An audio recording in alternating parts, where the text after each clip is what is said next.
Foi isso que me levou para terapia. Eu ainda estava sorrindo e alegre num dia após o meu filho de 9 anos ter tentado suicídio. Levei aquilo na brincadeira, o que realmente alarmou a minha amiga do trabalho. Lembra que ela só foi buscar ajuda terapêutica porque a amiga insistiu? Ou seja, foi por causa disso. Nem o filho dela, tendo tentado suicídio, não foi capaz de romper aquela barreira de proteção que ela tinha criado. Né? Não posso sentir. Meu filho tentou se matar, mas isso deve ser brincadeira. Né? Vamos lá. Eu mantinha há muito tempo aquela crença mágica em que se fosse agradável e nunca me zangasse, tudo terminaria bem. Então você vê aí um pavor do medo do confronto, né? Eu não consigo encarar essa situação, então se eu não consigo encarar, eu finjo que ela não existe. O fato de eu considerar o Kenny não muito brilhante também ajudou. Eu tinha de fazer preleções, organizar a sua vida, o que provavelmente para ele foi um preço pequeno a se pagar. Para alguém que cozinhasse e limpasse sem lhe perguntar nada, enquanto ele fazia exatamente o que ele queria.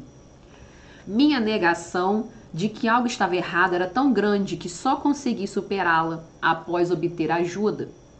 Meu filho estava muito infeliz e eu simplesmente não registrava esse fato.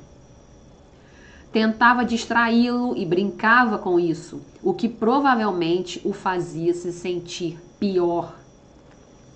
Também me recusava a admitir para qualquer um que nos conhecesse que havia algo errado.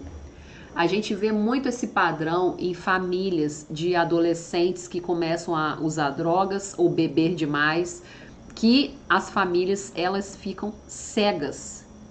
Você pode falar, a professora da escola pode chamar, qualquer pessoa de fora está vendo que aquele adolescente está indo para o buraco, mas a família não enxerga. Se você for perguntar para a mãe, ela desconversa, ela finge que está tudo bem. Se você perguntar para o pai, ele foge com assuntos de trabalho, que ele está muito ocupado, ou fica aquele ping-pong, né? Uma joga para o outro, outro joga para ela, e ninguém consegue enxergar o que está acontecendo.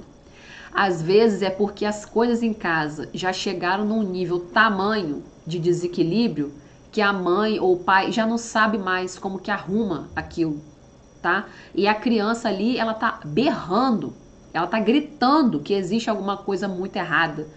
E os pais não conseguem saber para onde que vai, né? Na maioria das vezes não é que eles não estejam realmente enxergando, mas é a mesma questão da Connie.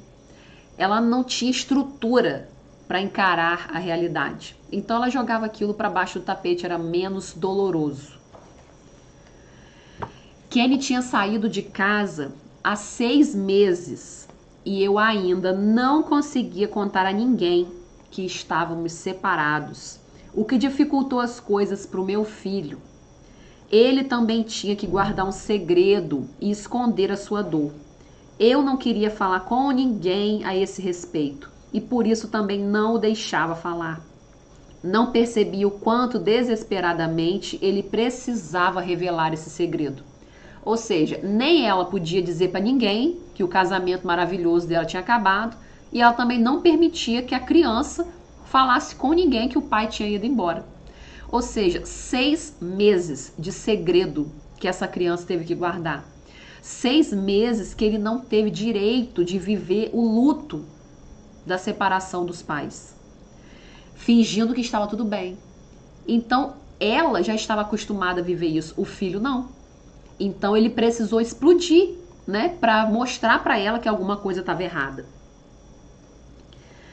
A terapeuta realmente insistiu que eu começasse a contar às pessoas que meu casamento perfeito tinha terminado.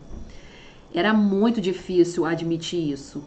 Eu acho que a tentativa de suicídio do Ted foi apenas um modo dele dizer: "Ei, todo mundo, tem algo de muito errado aqui." Bem, nós estamos melhor agora. Ted e eu ainda estamos fazendo terapia juntos e aprendendo a falar um com o outro e a sentir o que sentimos. Ou seja, muitas das vezes a gente vê, até em alguns casos no consultório, eu já tive essa experiência, de pessoas que têm processos graves, ou de depressão, ou de ansiedade grave, porque estão guardando um segredo e não conseguem colocar aquilo para fora. E se você leva esse segredo uma vida inteira, aquilo tem um preço grave a se pagar. A gente sabe que ao você revelar essas coisas, muitas consequências vão vir.